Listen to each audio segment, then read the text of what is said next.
Hello दोस्तों, आज जिस रोमांटिक ड्रामा मूवी को हम लोग एक्सप्लेन करने वाले हैं उस मूवी का नाम है लेडी चैटरलीज लवर, जिसे 1981 में रिलीज किया गया था। इस मूवी की कहानी में हम लोग एक औरत को देखेंगे जिसका पति एक वार में घायल हो जाता है। इसके बाद वो अपनी वाइफ की सेक्सुअल डिजायर को पूरा नहीं कर पाता है। इसके बाद वो अपनी नौकर से अपनी शारीरिक इच्छाएं पूरी करती है। ये मूवी काफी इंटरेस्टिंग है, इसलिए आपसे रिक्वेस्ट है कि आप इस मूवी को लास्ट तक जरूर देखना। तो चलिए इस मूवी को शुरू करते हैं। इस मूवी के स्टार्टिंग में हम लोग कुछ लोगों को देखते हैं जो कि घोड़ों पर बैठकर रेस कर रहे थे। हमेशा की तरह उस रेस को एक क्लिफर्ड नाम का आदमी जीत जाता है और वो अपनी पत्नी कॉनी को ये बात बताता है कि वो इस रेस को जीत गया है, इसलिए उनके घर में आज पार्टी होगी। पार्टी में क्लिफर्ड अपनी पत्नी के साथ डांस कर रहा था। तभी इन लोगों के पास ये खबर आती है इंग्लैंड और जर्मनी के बीच में वार शुरू हो गई है, इसलिए अगली ही सुबह क्लिफर्ड को जंग में जाना पड़ता है। वो यहाँ आकर वार में मोर्चा संभालता है। वो इस वार में दुश्मनों से लड़ता है, लेकिन वो दुश्मनों के हमले की वजह से इस लड़ाई में घायल हो जाता है। अब क्लिफर्ड अपंग हो चुका था। अब वो हमेशा व्हील चेयर पर रहता है। उसकी वाइफ कोनी उसका बहुत ख्याल करती है, लेकिन अब वो अपनी वाइफ को शारीरिक सुख नहीं दे पाता है। एक बार जब ये लोग गार्डन में मिलते हैं तब क्लिफर्ड कोनी से ये कहता है, तुम मेरी वजह से अपनी लाइफ बर्बाद मत करो। अगर तुम चाहो तो तुम किसी के साथ भी इंटीमेट हो सकती हो और तुम दोनों का जो भी बच्चा होगा मैं उसे अपना वारिस बनाऊंगा। कोनी उससे बोलती है, तुम बहुत अच्छे हो, इसलिए मैं तुमसे बहुत प्यार करती हूँ। तभी यहाँ पर उनका नौकर ओलिवर आता है। क्लिफर्ड ओलिवर से ये कहता है, तुम मुझे घर तक छोड़ दो। इसके बाद ओलिवर क्लिफर्ड को घर तक छोड़ देता है। इसके बाद जब ओलिवर कोनी को देखता है तब वो कोनी की तरफ अट्रैक्ट होने लगता है और वो उसे लाइक करता है। जब वो यहाँ से जा रहा होता है तब वो कोनी को पीछे मुड़कर देखता है। एक दिन अचानक क्लिफर्ड की तबीयत बहुत खराब हो जाती है। ये लोग जल्दी से डॉक्टर को बुलाते हैं, लेकिन क्लिफर्ड का डॉक्टर उन्हें नहीं मिलता है। इसके बाद यहाँ एक नर्स आती है और इस नर्स का नाम मिस बोल्टन था। मिस बोल्टन यहाँ आकर क्लिफर्ड का इलाज करती है। ठीक होने के बाद क्लिफर्ड कोनी से ये कहता है, तुम ओलिवर के पास जाओ और वहां जाकर देखो कि काम कैसा चल रहा है। कोनी को वहां जाना पसंद नहीं था, लेकिन क्लिफर्ड ने उसे वहां जाने के लिए कहा था, इसलिए वो वहां जाने लगती है। यहाँ पहुंचकर वो ओलिवर को देखती है जो कि अपने कपड़े को उतारकर अपने बॉडी को साफ कर रहा था। जब वो ओलिवर को ऐसे देखती है तब उसके अंदर अजीब सी फीलिंग शुरू हो जाती है और वो ओलिवर को छुपकर देखने लगती है। वो यहाँ खड़ी होकर काफी देर तक ओलिवर को देखती है। इसके बाद वो बिना उससे मिले घर वापस लौट जाती है। घर आने पर क्लिफर्ड उससे काम के बारे में पूछता है। तब वो क्लिफर्ड को ये बताती है कि ओलिवर उसे नहीं मिला। इधर मिस बोल्टन यहाँ क्लिफर्ड के ट्रीटमेंट के लिए रात में रुक जाती है। वहीं कोनी अपने कमरे में जाती है, लेकिन उसे रात में ओलिवर का ख्याल आने लगता है और वो ओलिवर के बारे में बार बार सोचे जा रही थी। उसके बारे में सोचकर वो अपनी बॉडी को टच करती है। अगले दिन फिर से क्लिफर्ड उसे ओलिवर के पास भेजता है। कोनी जब यहाँ पहुंचती है तब ओलिवर उससे अच्छे से बात नहीं करता है, क्योंकि उसे ये बात पता चल चुकी थी कि कोनी उससे क्या चाहती है और वो कोनी से अफेयर नहीं चाहता था, क्योंकि वो उसके घर का एक मामूली नौकर था और कोनी उसके बॉस की वाइफ थी। इसके बाद कोनी अपने घर लौट जाती है, लेकिन अगली बार जब ओलिवर से वो मिलती है तब ओलिवर उसे अपने कॉटेज की एक चाबी दे देता है और अब वो जब चाहे तब उसके कॉटेज में आ सकती थी।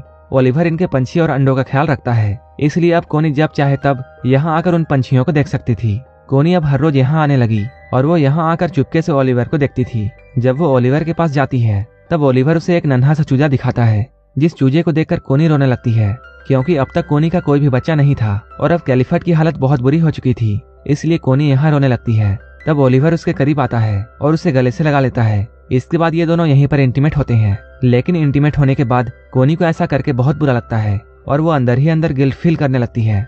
इसके बाद वो यहाँ से भागकर अपने घर जाती है। उसे ऐसे भागते हुए मिस बोल्टन देख लेती है। ओलिवर के साथ इंटीमेट होने के बाद अब कोनी काफी दिनों तक उससे नहीं मिलती है। वो ओलिवर से प्यार तो करती थी, लेकिन उसे ऐसा लगता था जैसे ये सब गलत है और वो क्लिफर्ड को धोखा नहीं देना चाहती थी। इधर ओलिवर को भी अब कोनी की बहुत याद आती है और वो कोनी से मिलने के लिए जाता है। अब वो कोनी के घर के पास पहुंच चुका है। ओलिवर कोनी को एक बार देखना चाहता था, लेकिन उसे कोनी कहीं भी दिखाई नहीं देती है। मिस बोल्टन यहाँ ओलिवर को देख लेती है। कुछ देर बाद ओलिवर यहाँ से चला जाता है। एक दिन जब कोनी अपने घर के बाहर बैठी हुई थी तब ओलिवर उसके पास आता है। ओलिवर उससे पूछता है, क्या हमने कुछ गलत किया है? कोनी उससे बोलती है, नहीं। इसके बाद दोनों जंगल में जाते हैं और ये लोग फिर से इंटीमेट होते हैं। एक बार ओलिवर क्लिफर्ड के घर में आता है और वो यहाँ आकर क्लिफर्ड से बातें करता है। ओलिवर यहाँ क्लिफर्ड को ये बताता है उसने 2 शिकारियों को पकड़ा है जो कि उनके पक्षियों का शिकार कर रहे थे। तभी कोनी यहाँ आती है और वो ओलिवर से ये पूछती है, तुम यहाँ क्या कर रहे हो? जब क्लिफर्ड कोनी और ओलिवर को देखता है तब उसे इन दोनों पर शक होता है। इसके बाद ओलिवर उन दोनों शिकारियों को क्लिफर्ड के पास लेकर आता है। यहाँ क्लिफर्ड और कोनी दोनों उन शिकारियों को देखते हैं। क्लिफर्ड ओलिवर से ये कहता है इन दोनों शिकारियों पर मुकदमा चलना चाहिए, लेकिन कोनी उसे ऐसा करने से मना करती है। क्लिफर्ड उनसे बोलता है, मैं एक शर्त पर इन दोनों को छोड़ सकता हूँ। अगर ओलिवर अपने हाथ से उन दोनों को पीटेगा तब मैं उन दोनों को छोड़ दूंगा। अगर ओलिवर ऐसा नहीं करता है तब उसे इस नौकरी से निकाल दिया जाएगा। ओलिवर उन दोनों को पीटना नहीं चाहता था, लेकिन अपनी नौकरी के लिए उसे ऐसा करना पड़ता है। एक दिन जब कोनी ओलिवर के पास जाती है तब वो उससे ये कहती है, मुझे एक बच्चा चाहिए। ओलिवर उसकी बातों को सुनने के बाद उससे ये पूछता है, क्लिफर्ड का तब क्या होगा, क्या वो उस बच्चे को अपनाएगा? तब कोनी उसे बताती है, मैंने क्लिफर्ड से बात कर ली है। तब ओलिवर उससे पूछता है, क्या क्लिफर्ड हमारे बारे में जानता है? कोनी कहती है, मैंने हमारे बारे में उसे नहीं बताया है, लेकिन मैं ये जानती हूँ कि मैं तुम्हारे बगैर नहीं रह सकती हूँ। तब ओलिवर उसे बताता है, तुम्हें एक रात मेरे कॉटेज में आना होगा, और वो ऐसा करने के लिए कोनी की बात मान जाता है। जब कोनी यहाँ से घर जाती है तब मिस बोल्टन को कोनी के सर पर एक घास का टुकड़ा दिखाई देता है, जिसे देखकर वो समझ जाती है ओलिवर और कोनी का अफेयर चल रहा है। इधर हम लोग कोनी और ओलिवर को देखते हैं, जो कि अक्सर अब मिलते हैं। यहाँ कोनी ओलिवर से ये कहती है, मैं एक रात तुम्हारे कॉटेज में जरूर आऊंगी और मैं उस रात तुम्हारी वाइफ की तरह रहूंगी, लेकिन मैं क्लिफर्ड को छोड़ना नहीं चाहती हूँ, क्योंकि मैं क्लिफर्ड से बहुत प्यार करती हूँ और उसे अभी मेरी बहुत जरूरत है।